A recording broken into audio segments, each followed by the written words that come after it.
Bonjour à tous et bienvenue dans votre émission Pourquoi Padré. Aujourd'hui, ensemble, nous allons essayer de répondre à une question d'Arnaud qui nous demande « Offrir des cadeaux à Noël, qui est avant tout une fête religieuse, est-ce vraiment autorisé pour un catholique ?» Arnaud, je rejoins et je comprends bien votre question. Comment ne pas être un peu étonné par le contraste entre la simplicité de la crèche que l'on voit au pied du sapin et le reste qui l'entoure, tous ces cadeaux qui sont déposés les uns après les autres et qui, il faut le reconnaître, préoccupent beaucoup tous ceux qui sont dans les périodes avant Noël.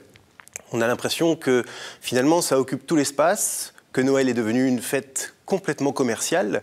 Et est-ce que, en tant que catholique, on n'a pas le devoir de se positionner contre tout ça, de se révolter un peu contre le côté commercial de Noël pour entrer dans quelque chose de plus simple, qui serait aussi probablement plus écologique, avec moins de cadeaux, et une manière de se recentrer sur le vrai cadeau qui nous est donné, celui du Christ, dans la crèche, dans la mangeoire. Alors Arnaud, votre question est très intéressante, effectivement. Et il ne faut pas qu'on perde de vue le fait que le cadeau, il est unique, c'est celui de l'enfant Jésus. Et pourtant, cette tradition de faire des cadeaux, d'apporter des cadeaux, nous vient elle-même de l'histoire de la nativité de Jésus, puisque les rois mages sont arrivés avec ces fameux 3 cadeaux, l'or, la myrrhe et l'encens. Ils sont venus apporter des cadeaux pour l'enfant Jésus, mais ces cadeaux ont été offerts à tous ceux qui étaient autour de lui, on imagine. Et donc, à Noël, les cadeaux, c'est un petit peu pour tous.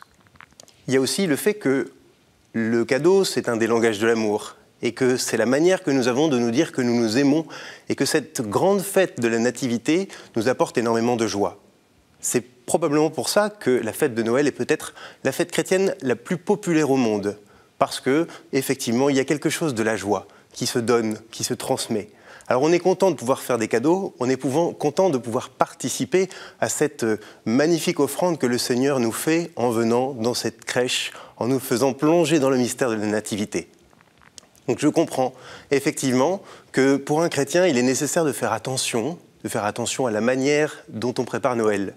Les cadeaux sont importants et ils disent quelque chose de notre joie, mais ils ne sont pas l'essentiel. Voilà peut-être comment nous pourrions essayer de nous repositionner face à cette surenchère de cadeaux, essayer de faire des cadeaux qui touchent le cœur et qui sont peut-être parfois pas des cadeaux matériels. Parce qu'évidemment, la plus grande fête, c'est celle de la famille, c'est celle de la rencontre. C'est Noël, c'est ce que l'enfant Jésus est venu nous apporter. Il est venu dans la simplicité, il est venu dans le dénuement pour nous faire le plus grand cadeau.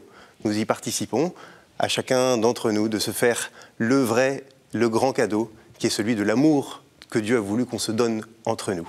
Merci beaucoup Arnaud pour cette question qui nous a permis de nous préparer à plonger dans la fête de Noël que nous vivons ce soir. Vous pouvez vous aussi envoyer vos questions à cette adresse pourquoipadré@ktotv.com ou sur les réseaux sociaux avec le hashtag pourquoipadré et retrouver chacune de nos vidéos sur ktotv.com. Joyeux Noël!